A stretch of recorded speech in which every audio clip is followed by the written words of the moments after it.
When arrogant tech billionaire Bruno Vasquez makes a heartless bet with his friends to marry a random McDonald's worker, he thinks he's found the perfect victim in quiet Isabella. What Bruno doesn't realize is that Isabella is far more intelligent and observant than he gives her credit for, and she's about to turn his cruel game against him in the most spectacular way possible. This is a story about the price of arrogance, the power of dignity, and whether a man who has lost everything can truly change his heart. Sometimes the hunter becomes the hunted, and sometimes public humiliation is just the beginning of redemption. Before we start this story, comment below from where you are watching us. Bruno Vasquez stood on the balcony of his luxury penthouse, looking out at the twinkling lights of the city below. At 29, he had everything most people spent their whole lives chasing: money, power, and respect. His tech company had made him millions, and his handsome face had graced the covers of business magazines across the country. "Bruno, get in here, man! You're missing all the fun!" shouted Derek, his best friend since college, and the reason for a night celebration. Bruno smiled and walked back inside, where the bachelor party was in full swing. Music blared from expensive speakers, and beautiful women in cocktail dresses mingled with the city's elite young businessmen. This was Bruno's world, exclusive, expensive, and shallow. "There he is!" Derek exclaimed, clearly drunk already. "The man who made all this possible." Bruno waved off the praise with a smirk. "Nothing but the best for my best friends last night." Of freedom, the group of friends gathered around, champagne glasses in hand. They were all cut from the same cloth, rich, privileged, and used to getting whatever they wanted. "I still can't believe you're actually going through with this marriage thing," Bruno said, clapping Derek on the back. "What happened to never?" "Tie yourself down?" Derek laughed. "When you meet the right woman, even your rules change. Maybe you should try it sometime." "Please," Bruno scoffed. "Marriage is for men who've run out of challenges. I'm just getting started." One of their friends, Jason, joined the conversation. "Bruno doesn't need to settle down. He could have any woman he wants. Isn't that right?" Bruno's ego swelled at the comment. "It's not even a challenge anymore. I could make any woman fall in love with me if I wanted to." The room erupted in laughter and cheers. Bruno had always been like this, cocky, sure of himself, and completely blind to the feelings of others. It was part of what made him successful in business, but it also made him cruel in ways he didn't even recognize. "Any woman?" Jason challenged, a mischievous glint in his eye. "Even someone completely outside your world?" Bruno shrugged. "Of course. Love is just another game, and I know all the moves." Derek, drunk and caught up in the moment, pointed to the window. Across the street was a 24-hour McDonald's, its bright yellow sign a stark contrast to the upscale neighborhood. "I dare you," Derek said, his words slightly slurred. "Go marry a random girl working behind a counter." The room went quiet for a moment before erupting in laughter. "Are you serious?" Bruno asked, amused but intrigued. Jason jumped in. "Dead serious. You always say anyone could fall in love with you. Prove it. Go find some nobody working the night shift and see if you can get her to marry you." Bruno looked across the street at the McDonald's. The dare appealed to the part of him that never backed down from a challenge, the part that treated people like pawns in his games. "How long do I have?" he asked, already calculating his approach. 2 weeks, Derek said. "Get her to marry you in 2 weeks and I'll give you my new yacht."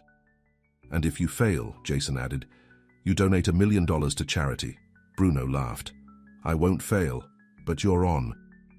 The party cheered as Bruno grabbed his expensive jacket and headed for the door. This was just another game to him, another way to prove his power over others. The McDonald's was almost empty when Bruno walked in. The harsh fluorescent lighting was a far cry from the soft ambiance of his penthouse. Behind the counter stood a young woman with serious eyes and dark hair pulled back in a tight ponytail. Her name tag read, Isabella. Bruno approached the counter, putting on his most charming smile. "Late night?" Isabella looked up, her expression guarded. "Can I take your order, sir?" She was pretty in a simple way, Bruno noticed. Not the type of woman he usually went for, but there was something in her eyes, a quiet strength that caught his attention. "Actually," he said, leaning on the counter, "I was hoping to talk to you." Isabella's eyebrow raised slightly. "I'm working." I know, but I saw you from across the street and I couldn't help myself." The lies came easily to Bruno. He had used the same lines countless times before. "There's no one else in line," he continued. "Just a few minutes." Isabella looked around the empty restaurant and then back at Bruno. His expensive clothes and confident smile told her everything she needed to know about him. "I'm not interested," she said firmly. Bruno was surprised. Women didn't usually dismiss him so easily. "You don't even know what I'm going to say." "I know your type," she replied, "and I have 2 younger siblings to support. I can't afford distractions." This caught Bruno's interest. A struggling girl with family responsibilities.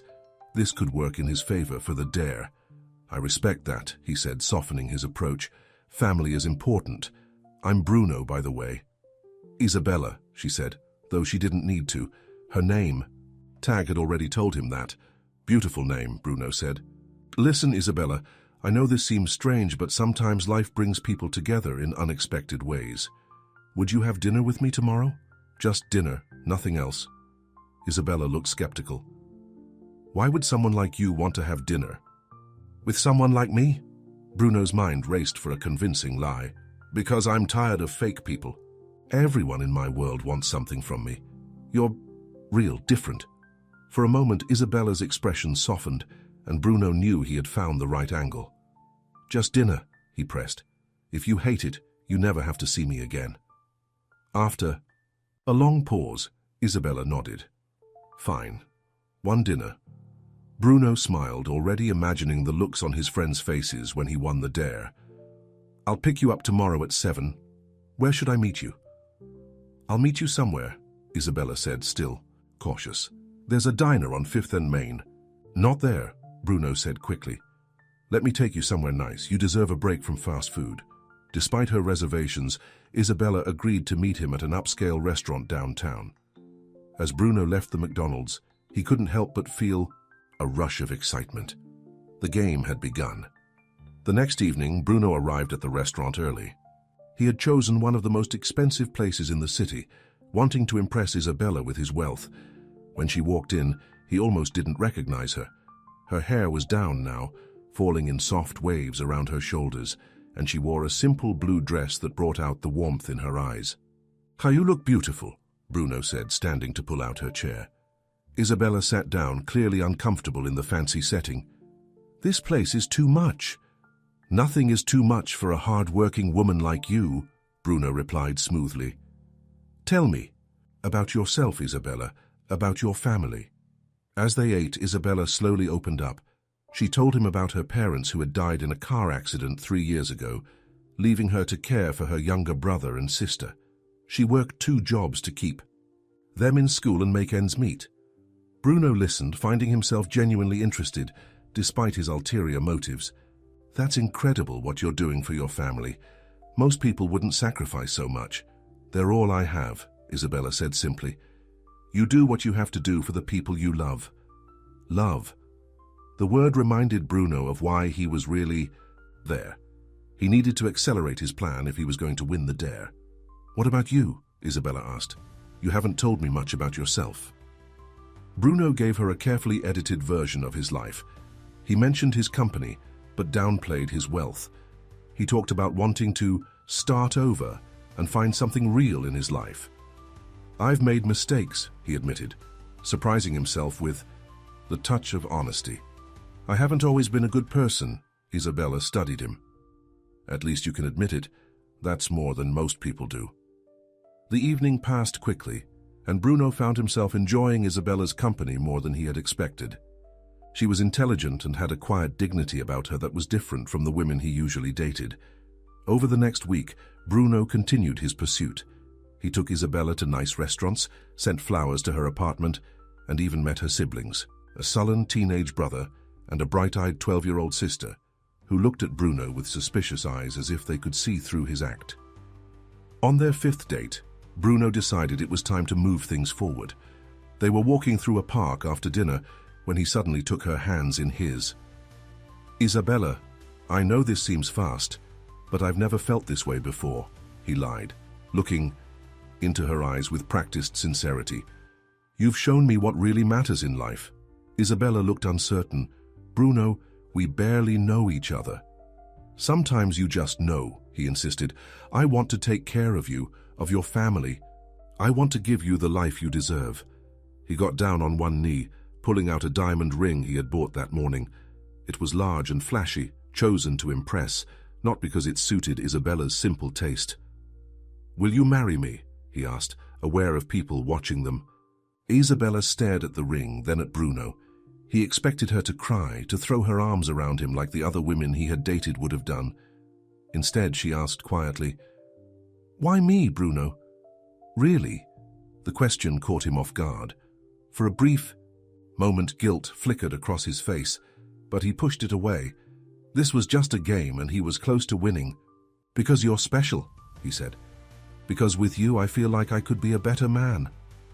Isabella looked at him for a long moment, and Bruno felt as if she could see right through him. Then, to his surprise and relief, she nodded. "Yes," she said simply. "I'll marry you." Bruno slipped the ring onto her finger, feeling triumphant. Part of him was already thinking about how to get out of the marriage once he had won the dare. Perhaps a generous settlement would make it easy. The news of their engagement spread quickly. Bruno's publicist made sure of it, leaking the story to the press. Tech billionaire falls for McDonald's worker.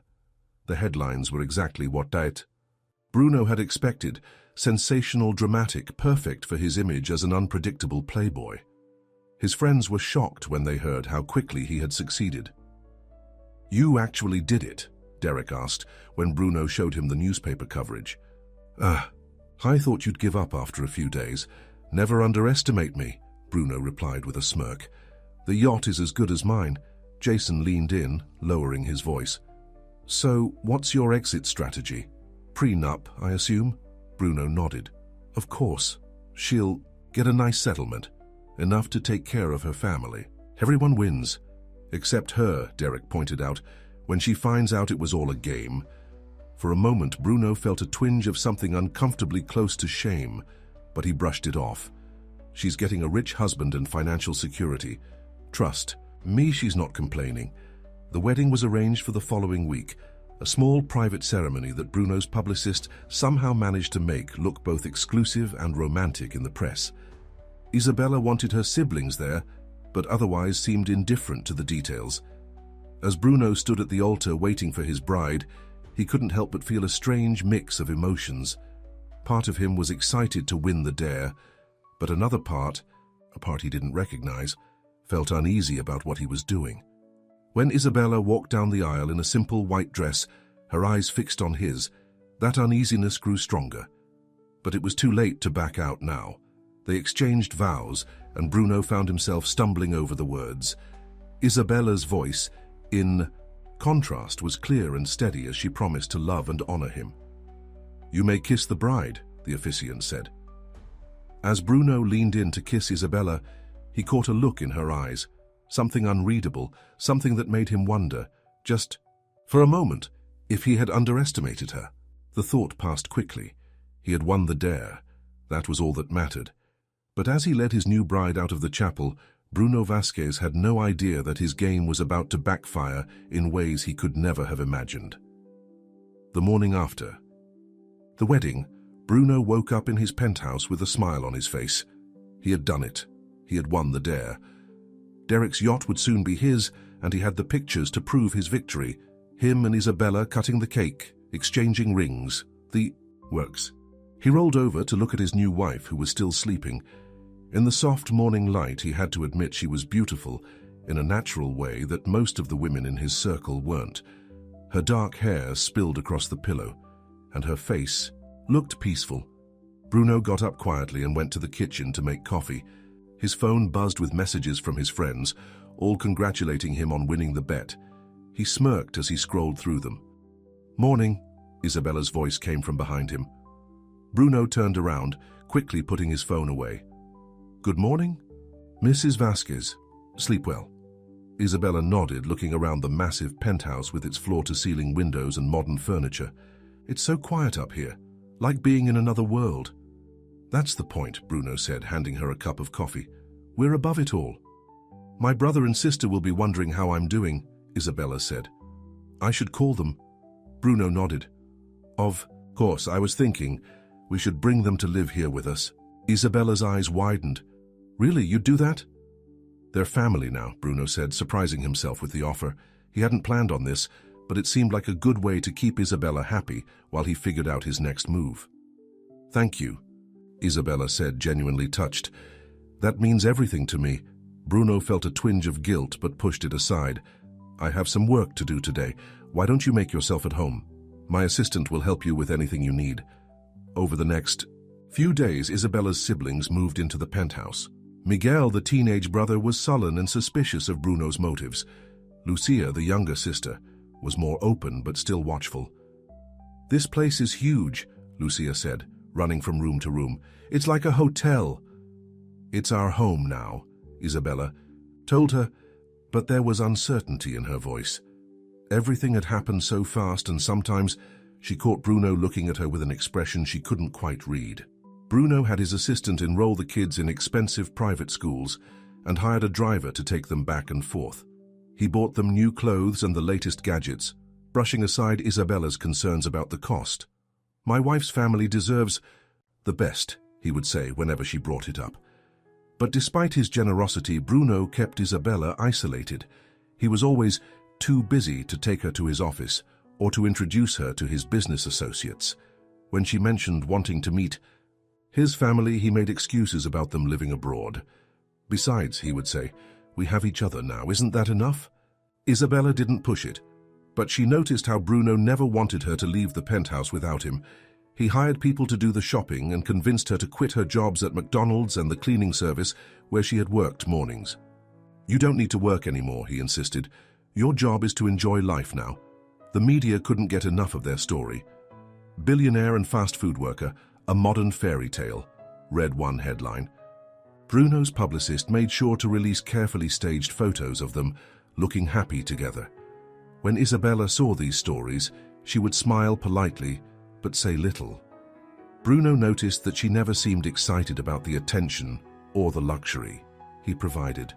She was grateful, yes, but there was always something reserved in her manner. One evening, a month after their wedding, Bruno came home to find Isabella sitting on the balcony, staring out at the city. Everything okay? He asked, sitting beside her. Why did you really marry me, Bruno? She asked, her voice quiet but direct. The question caught him off guard. What do you mean? I married you because I fell in love with you. Isabella turned to look at him. I'm not stupid. No one falls in love that quickly, especially not someone like you with someone like me. Bruno felt cornered. What are you suggesting? I don't know, she admitted. But sometimes I catch you looking at me like I'm part of some game you're playing. Bruno forced a laugh. That's ridiculous. You're my wife. Am I? Isabella asked. Because it feels like I'm just living in your house. You never talk about our future. You never ask what I want. Bruno took her hand, turning on the charm that had always worked for him in the past. I'm sorry if I've been distant. Work has been crazy, but I promise things will get better. Isabella seemed to accept this, but Bruno noticed she was watching him more closely after that conversation. The next week, Bruno decided it was time to introduce Isabella to his circle of friends. He organized a small dinner party at the penthouse, inviting Derek, Jason, and their wives. These are my closest friends, Bruno told Isabella as they prepared for the evening. I want them to see how happy we are. Isabella nodded, choosing a simple but elegant dress for the occasion. I want to make a good impression. Just be yourself, Bruno said, though in truth he was nervous about how his sophisticated friends would interact with his simple wife. The dinner party started well enough. Bruno's friends were polite to Isabella, though he could see them exchanging looks when they thought no one was watching. So, Isabella, Jason's wife Sarah asked during dinner, how are you adjusting to all of this? She gestured around the luxurious penthouse. It's been an adjustment, Isabella admitted. But Bruno has been very generous. I bet, Derek said with a smile that didn't quite reach his eyes. Bruno's always been generous when it suits him. Bruno shot Derek a warning look. The alcohol was flowing, and he worried his friend might say something about the dare. How did you two meet again? Sarah asked. The story is so romantic. Before Bruno could answer, Isabella spoke up. Bruno came into McDonald's late one night. He said he saw me and couldn't help himself. That sounds like Bruno, Jason laughed. Always going after what he wants. And always getting it, Derek added, raising his glass. To Bruno and his new bride, may your happiness last forever. The toast seemed loaded with meaning, and Bruno noticed Isabella's thoughtful expression as she sipped her wine. After dinner, the men gathered in Bruno's office for cigars, while the women remained in the living room. I can't believe you're still going through with this, Jason said once they were alone. The dare is over, you won, Bruno shrugged. I'm waiting for the right time, besides it's not so bad, her siblings are actually decent kids. Derek laughed. Listen to you playing family man. What happened to marriage is for men who've run out of challenges? This is different, Bruno argued. This is temporary. Does she know that? Derek asked. Because she seems to think this is real. Bruno avoided the question. I'll make sure she's taken care of when it's over. A nice settlement. Maybe an apartment for her and the kids. You're unbelievable, Derek said, shaking his head. But I guess that's why you're Bruno Vasquez. When they rejoined the women, Bruno found Isabella engaged in conversation with Sarah and Derek's wife, Jennifer. She seemed relaxed, even smiling. Had something Jennifer had said. As the evening wore on, Bruno began to relax. Maybe this would work out after all. Isabella was fitting in better than he had expected, and his friends seemed to be keeping the secret of the dare. But later that night, after their guests had left, Isabella was quiet as they cleaned up. Did you have a good time? Bruno asked, hoping to break the silence. Your friends are interesting, Isabella said carefully. They liked you, Bruno assured her. I could tell. Isabella looked at him for a long moment. Are they all in on it? In on what? Bruno asked, his heart rate increasing. Whatever game you're playing, she said. I saw the way they looked at me, at us, like they know something I don't. Bruno moved closer, putting his hands on her shoulders. You're imagining things. They're just not used to seeing me settled down. Isabella didn't look convinced, but she nodded. If you say so. The next morning, Bruno woke to find Isabella already up and dressed. I'm taking Lucia to her new school today, she announced. I want to meet her teachers. Bruno frowned. The driver can take her. I'm her guardian, Isabella said firmly. I need to be involved in her education. Bruno could see there was no point in arguing. Fine. Take the black car. My driver will take you. After she left, Bruno called Derek. I think she suspects something, he said without preamble. What did you expect? Derek replied. She's not stupid. You can't keep up this charade forever. I just need a little more time, Bruno said, to figure out how to end it cleanly. Well, figure it out fast, Derek advised, before she does. Over the next few weeks, Bruno noticed Isabella becoming more independent. She started volunteering at a community center, despite his objections, and spent more time with her siblings than with him. One day he came home early to find her on his computer. What are you doing? He asked, trying to keep his voice casual. Isabella looked up, unashamed. Looking at real estate listings. I thought maybe we could get a house instead of this penthouse, somewhere with a yard for Lucia. Bruno relaxed slightly. This place not good enough for you? It's beautiful, Isabella said, but it doesn't feel like a home. It feels like a showcase. Bruno sat down beside her. Isabella, are you happy? The question seemed to surprise her. Happy? I'm grateful for what you've done for my family. But happy? I don't know. Sometimes I feel like I'm just a prop in your life. Her honesty made Bruno uncomfortable. No one in his world was ever this direct. I want you to be happy, he said, and was surprised to find he meant it. Isabella studied his face. Do you? Or do you just want to win? Win what? Whatever game you're playing, she said softly. I know there's something you're not telling me, Bruno, and sooner or later, I'll find out what it is. The conversation left Bruno unsettled. Isabella was more perceptive than he had given her credit for. He would need to be more careful. 2 months after their wedding, Bruno decided to host a larger dinner party. His company had just closed a major deal, and he wanted to celebrate with investors and business associates. It would be Isabella's first time meeting many of these people. "This is important," he told her as she got ready. "These people need to see us as a power couple." Isabella wore the expensive dress he had bought her for the occasion, but there was a determined look in her eyes that made Bruno nervous. The party was in full swing when Bruno noticed Isabella deep in conversation with one of his oldest friends, Marcus, who hadn't been at the bachelor party.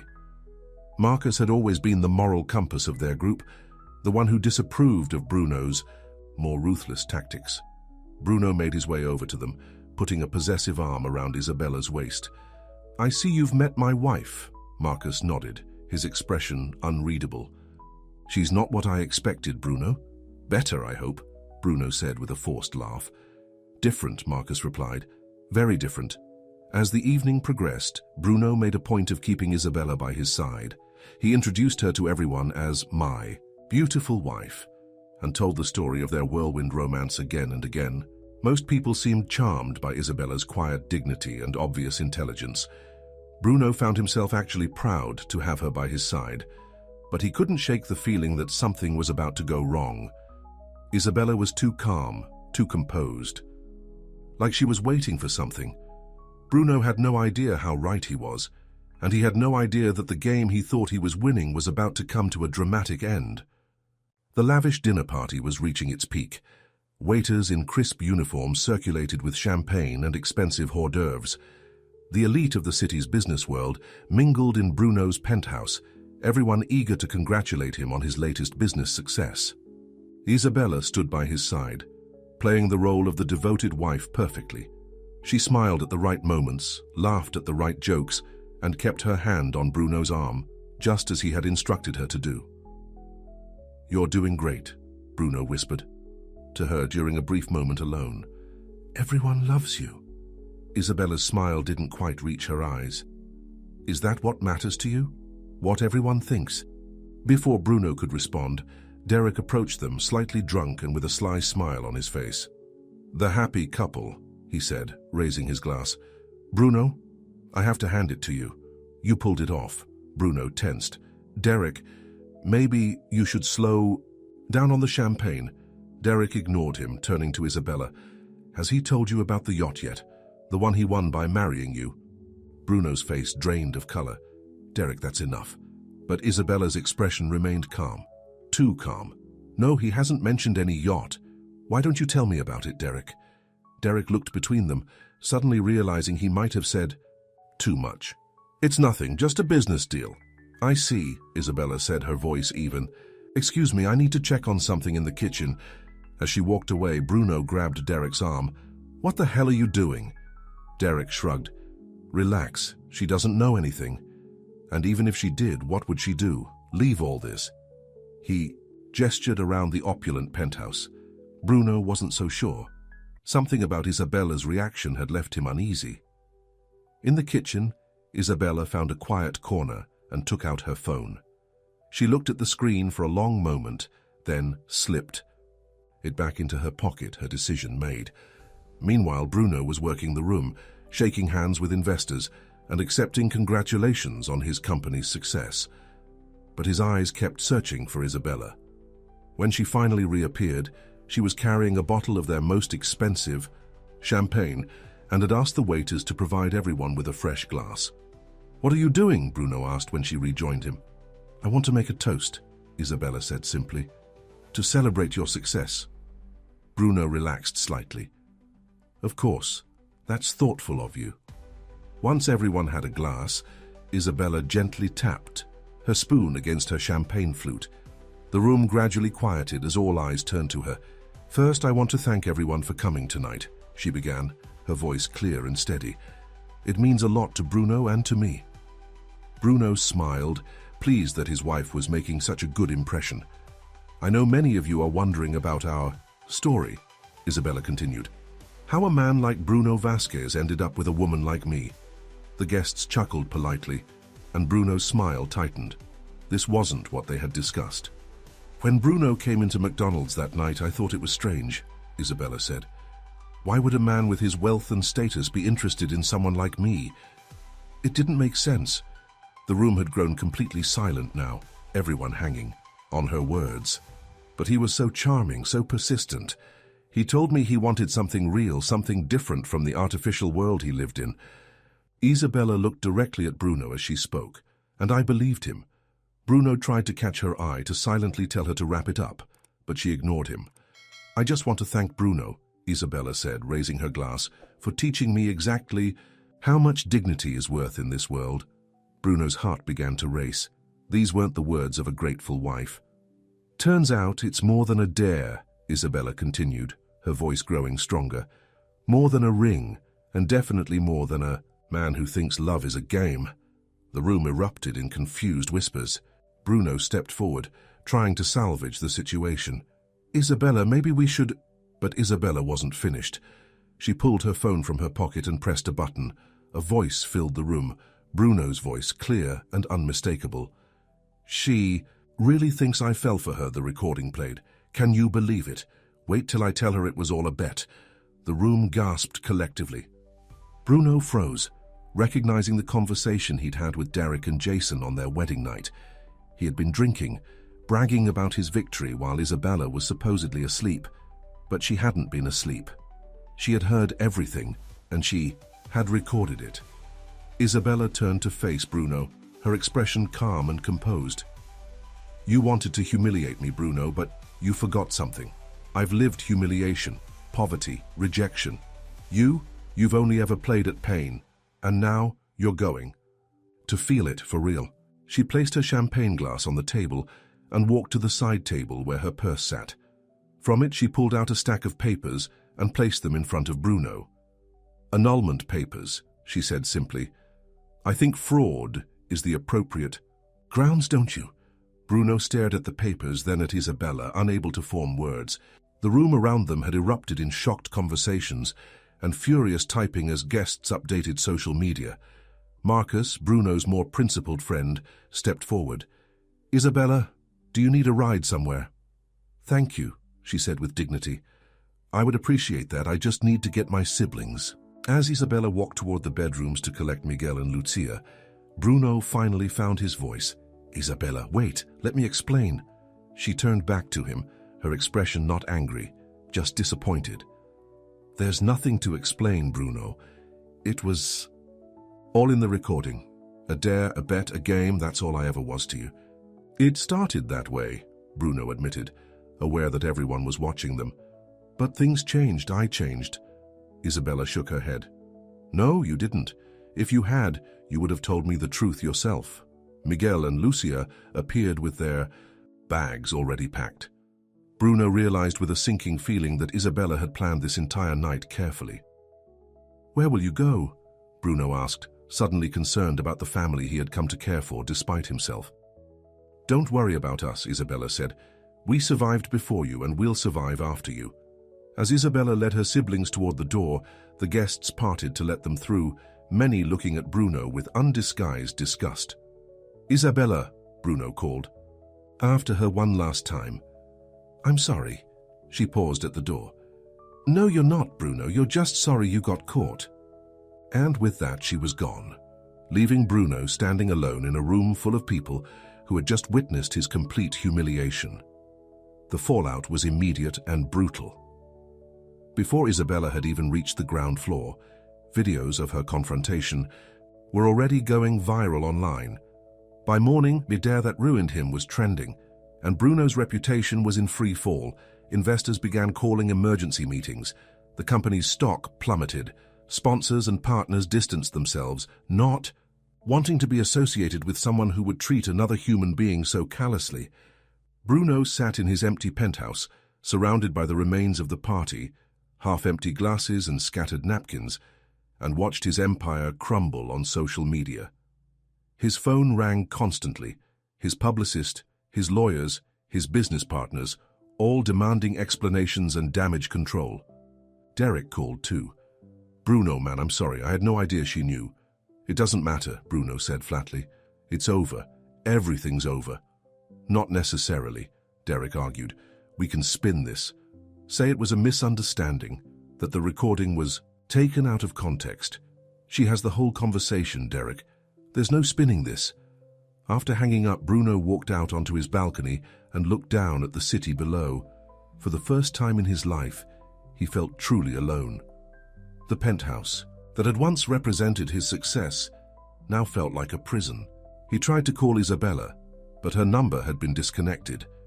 He sent emails that went unanswered. He even went back to the McDonald's where they had met, but the manager told him Isabella had quit, and no one knew where she had gone.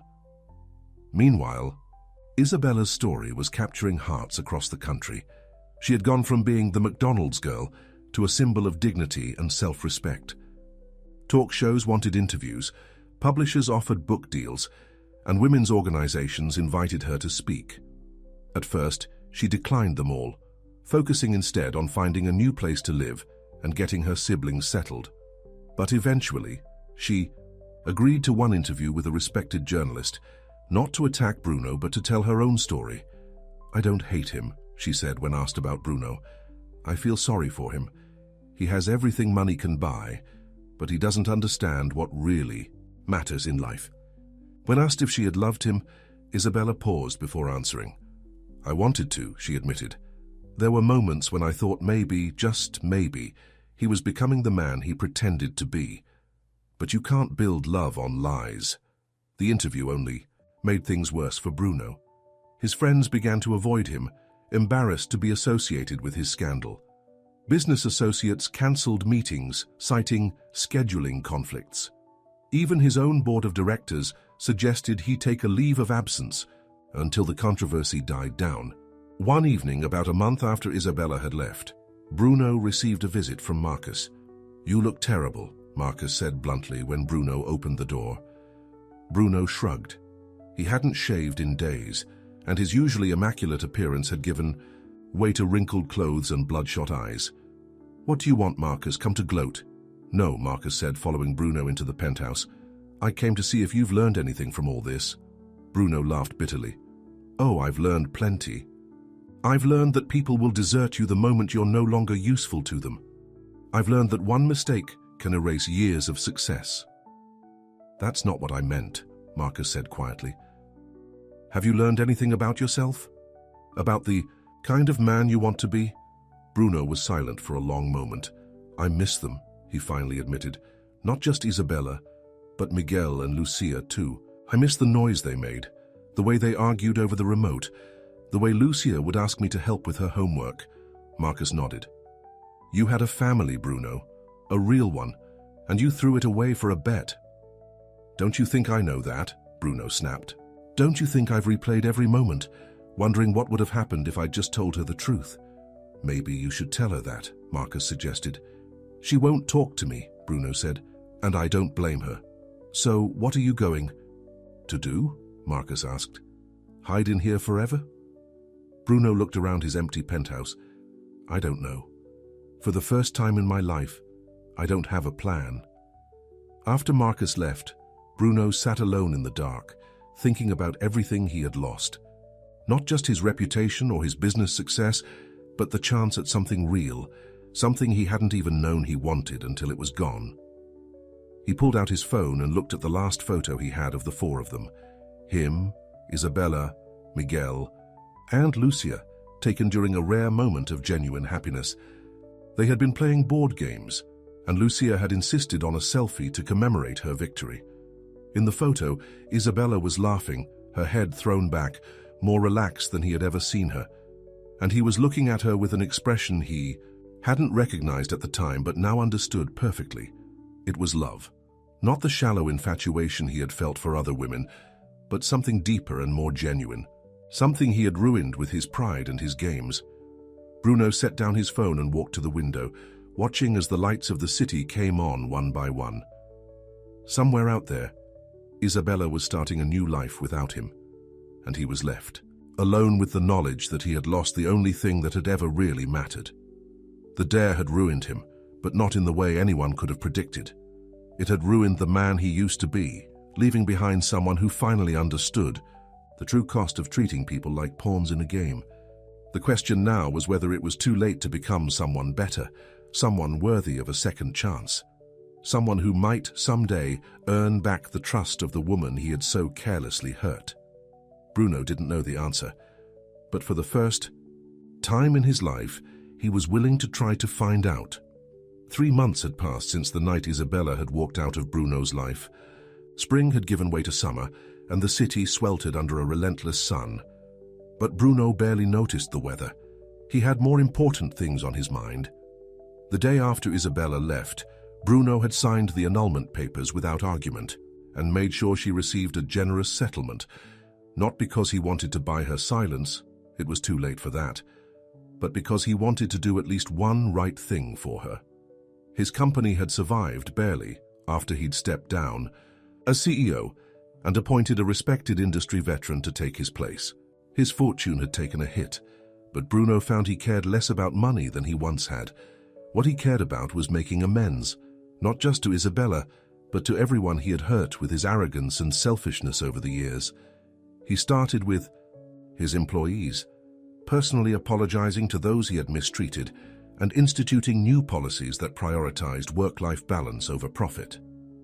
He established a scholarship fund for underprivileged students, remembering how Isabella had struggled to support her siblings, and he began therapy, trying to understand why he had treated relationships like games to be won rather than connections, to be cherished. "You used people as props in your own story," his therapist told him bluntly during one session. "Have you ever wondered about their stories? Who they are when you're not around?" The question haunted Bruno. He had never considered Isabella's life beyond how it intersected with his. What dreams had she set aside to care for her brother and sister? What might she have become if fate hadn't dealt her such a difficult hand? Meanwhile, Isabella had moved forward with her life. The settlement from Bruno had given her financial security for the first time. She bought a modest house in a good school district for her siblings and enrolled in college courses, pursuing the education she had abandoned when her parents died. Her story had resonated with people across the country.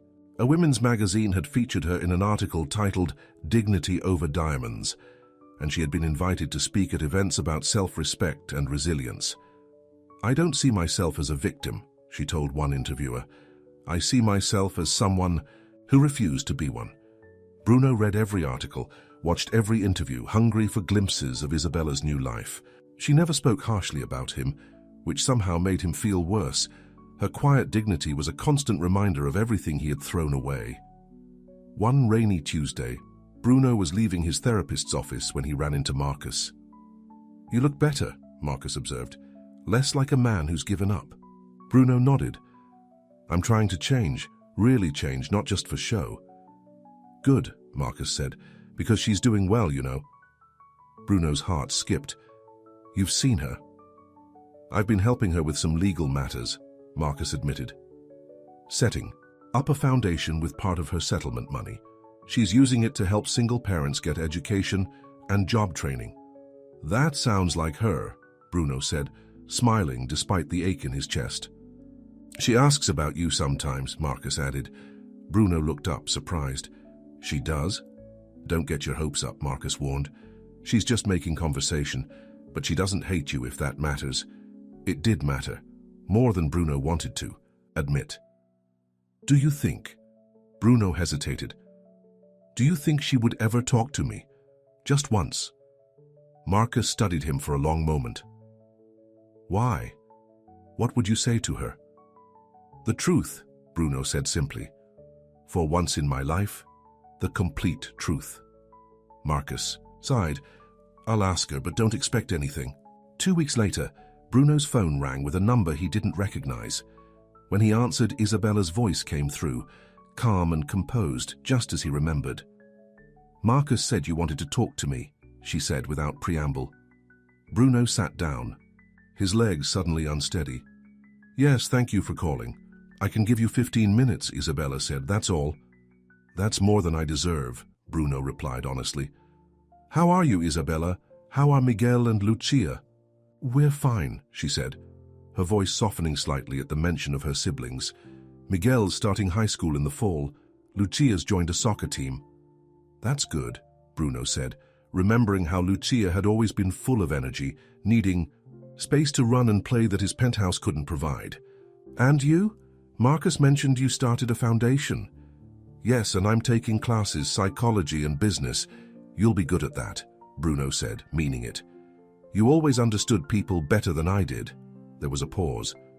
Why did you want to talk to me, Bruno? It wasn't to catch up on my family. Bruno took a deep breath. I wanted to apologize, really apologize, not just say I'm sorry because I got caught. What I did to you was cruel and unforgivable. I was a selfish, arrogant person who thought everything was a game to be won. And now you're not? Isabella asked, skepticism clear in her voice. I'm trying to be better, Bruno said. I know that doesn't erase what I did. Nothing can. But I want you to know that meeting you, knowing you, even for that short time, it changed me. Bruno, please let me finish, he interrupted gently. You showed me what real strength looks like. Not money or power, but the strength to care for others, to survive hardship without becoming hard, to walk away from something wrong even when staying would be easier. Isabella was silent for a moment. I appreciate your apology, but I'm not sure what you want from me now. Nothing, Bruno said quickly. I don't expect forgiveness or a second chance. I just wanted you to know that what you said that night was right. I had only ever played at pain, but losing you, losing the person I could have been with you, that was real pain. And maybe I needed to feel it. Another silence, longer, this time. Thank you for saying that, Isabella finally said, her voice softer than before. I should go now. Of course. Thank you for listening. Before she hung up, Bruno added, Isabella, I'm proud of what you're doing with your life. You deserve every good thing that comes your way. After the call ended, Bruno sat holding his phone for a long time, replaying her voice in his head. It wasn't forgiveness, but it was something. A beginning, perhaps, of healing for both of them. In the months that followed, Bruno continued his efforts to become a better man. He volunteered at a youth center in a low-income neighborhood, teaching coding skills to kids who reminded him of Miguel. He donated to causes that mattered to Isabella, though always anonymously. And he wrote her letters, not asking for anything, just sharing his journey, his struggles, his small victories in becoming someone different from the man she had known. He never sent them. They were for him, a way to organize his thoughts and hold himself accountable. Occasionally he would hear news of Isabella through Marcus. Her foundation was growing, helping more families every month. She had been approached about writing a book about her experience. Miguel had won a science prize at school. Lucia was the star of her soccer team. Bruno was genuinely happy for her success, though the thought of her still brought an ache to his chest. He had come to understand that this was part of his punishment, to recognize too late what he had thrown away. Almost a year after their confrontation, Bruno was surprised to receive an invitation to a charity gala benefiting Isabella's foundation. The invitation came from Marcus, who had become one of the foundation's legal advisors. She knows I'm inviting you, Marcus assured him when Bruno called to ask. She said it was fine. Fine isn't exactly enthusiastic, Bruno pointed out. It's a start, Marcus replied. Besides, this is about supporting her work, not about you two. Bruno understood. I'll be there and I'll write a big check. Just be respectful, Marcus warned. No grand gestures, no public apologies. This is her night. The night of the gala, Bruno dressed with care in a simple but elegant suit. He arrived early, made his donation, and found a quiet corner where he could observe without being too noticeable. When Isabella entered the room, his breath caught. She looked beautiful in a deep blue dress, her hair swept up elegantly. But it was more than her appearance. She carried herself with confidence, smiling and greeting guests like someone who knew her own worth. Bruno kept his distance, watching as she worked the room. She was good at this, connecting with people, making them feel heard. It was a skill he had never mastered, despite all his business success. Midway through the evening, as Bruno was getting a drink at the bar, he felt a presence beside him. He turned to find Isabella standing there, looking at him with those serious eyes he remembered so well. You came, she said simply. Thank you for allowing it, Bruno replied. Your foundation is doing amazing work. It's important to me, Isabella said, helping people who are where I once was. You always did think of others first, Bruno said. It's one of the many things I should have appreciated about you. Isabella studied him for a moment. You look different. I feel different, Bruno admitted. though I still have a long way to go. Marcus says you've been volunteering, teaching kids to code. Bruno nodded. It's not much, but it matters to those kids, Isabella interrupted. That's what counts. There was an awkward silence. Then they both spoke at once. I should get back. You've done so well. They stopped and Isabella smiled slightly. You first. I was just going to say that you've done so well with your life. I'm happy for you, Isabella. Truly. She nodded. Thank you. I should get back. To my guests. Of course, Bruno said, stepping aside to let her pass. As she walked away, Bruno felt a sense of closure. He hadn't expected forgiveness, and he hadn't received it. But there had been civility, even a hint of warmth. It was more than he deserved. The rest of the evening passed in a blur. Bruno made small talk with other guests, always keeping Isabella in his peripheral vision. When she took the stage to speak about the foundation, he listened intently, proud of the confident, articulate woman she had become, or perhaps had always been, beneath the quiet exterior he had never fully appreciated. As the gala wound down, Bruno prepared to leave. He had done what he came to do, support Isabella's cause and show her the respect she deserved. It was enough. But as he waited for the valet to bring his car, he felt a touch on his arm. Isabella stood there looking slightly uncertain for the first time that evening. I wanted to thank you for coming, she said, and for your donation. It will help a lot of families. I'm glad, Bruno said. If there's ever anything else I can do... Actually, Isabella interrupted, there might be. We're looking for mentors for our teen program. People who can teach practical skills, help with college applications, that sort of thing. Marcus mentioned you've been good with the kids at the youth center. Bruno tried to hide his surprise. I'd be honored, but are you sure you want me involved? Isabella hesitated. I believe in second chances, Bruno, and the foundation needs people with your skills. She handed him a business card. Call this number if you're interested. It's not me, she added quickly. It's our volunteer coordinator. Bruno took the card carefully, as if it might dissolve in his hands. Thank you, I will. Isabella nodded and turned to go, then paused. Miguel asks about you sometimes. He won't admit it, but I think he misses those chess games you used to play. The comment caught Bruno off guard. I miss them too, both of them. And you. Isabella's expression softened slightly. Good night, Bruno. As she walked back into the hotel, Bruno felt something he hadn't experienced in a long time. Hope. Not for reconciliation, that would be asking too much, but for redemption. For the chance to be part of something good, something that mattered. 2 weeks later, Bruno began mentoring at Isabella's foundation. He worked with teenagers like Miguel, teaching them technology skills and business basics. He never crossed paths with Isabella during these sessions, which was probably for the best. But occasionally, he would hear stories about her from the kids or staff, how she remembered everyone's names, how she stayed late to help a single mom figure out college financial aid, how she brought homemade cookies to meetings. These glimpses into her life were both painful and precious to Bruno. They reminded him of what he had lost, but also of why he was working so hard to change. 6 months after the gala, Bruno was invited to appear on a late-night talk show to discuss his company's new direction and his philanthropic work.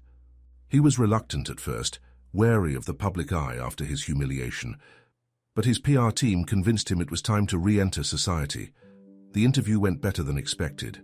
The host was fair, asking about Bruno's past mistakes, but also giving him space to talk about his current efforts. Bruno was honest, admitting his failings without excuses. You've been through quite a transformation, the host commented toward the end of the segment. What changed you? Bruno considered the question carefully. I met someone who showed me what real strength and dignity looked like. She made me see that the way I was living, using people, treating everything like a competition, was empty. It took losing her to understand what really matters. The host nodded. Speaking of remarkable people, our next guest has an incredible story of her own. She's become something of an inspiration after standing up to a powerful man who tried to humiliate her. Please welcome Isabella Rocha. Bruno froze as Isabella walked onto the stage. No one had told him she would be on the same show. She looked equally surprised to see him still sitting there. The host, sensing an opportunity for ratings, gestured for Bruno to stay. "I hope you don't mind sharing the stage for a moment. I know you two have history." Isabella, ever gracious, nodded. "It's fine." Bruno, not wanting to make her uncomfortable, said, "Actually, I was just finishing up. This is Isabella's time." "Nonsense," the host insisted. "The audience would love to hear from both of you. It's not every day we get to see a story like yours from both sides." Bruno looked at Isabella, silently asking if this was okay. She gave a small nod, and he settled back into his seat. The host turned to Isabella. "Ms. Rocha, you've become quite an advocate for dignity and self-worth since your experience. Your foundation is helping hundreds of single parents get back on their feet. What drives you?" As Isabella spoke about her work, her passion for helping others, Bruno watched her with admiration. She was eloquent, compassionate, everything he was still learning to be. When the interview ended, they walked off stage together in awkward silence. "I'm sorry about that," Bruno said finally. "I had no idea you would be on the show." "It's all right," Isabella assured him. "It actually worked out well for the foundation. More exposure means more donors." "Always thinking of others," Bruno said with a slight smile. Isabella looked at him curiously. "You meant what you said out there about changing?" "Every word," Bruno said. "Meeting you was the best thing that ever happened to me, even if I was too blind to see it at the time." Isabella seemed to consider this. "The foundation is having a fundraising dinner next month. Nothing fancy, just supporters and families we've helped. You could come if you want. Maybe play chess with Miguel. He's getting too good for me." The invitation, casual as it was, felt monumental to Bruno. "I'd like that very much." They parted ways in the parking lot, heading to separate cars. Bruno watched as Isabella drove away, feeling a lightness he hadn't experienced in months. That night, he sat in his new apartment, smaller and less ostentatious than his old penthouse, and turned on the TV to watch the interview. Seeing Isabella on screen, speaking with quiet power about second chances and self-worth, he felt a familiar ache in his chest. He switched off the TV and whispered to the empty room, "Would she ever believe me if I told her I fell for her too?" Late, the question hung in the air unanswered, but for the first time Bruno allowed himself to hope that someday he might find the courage to ask it, and she might find the grace to answer. And perhaps, in that answer, they would both find healing.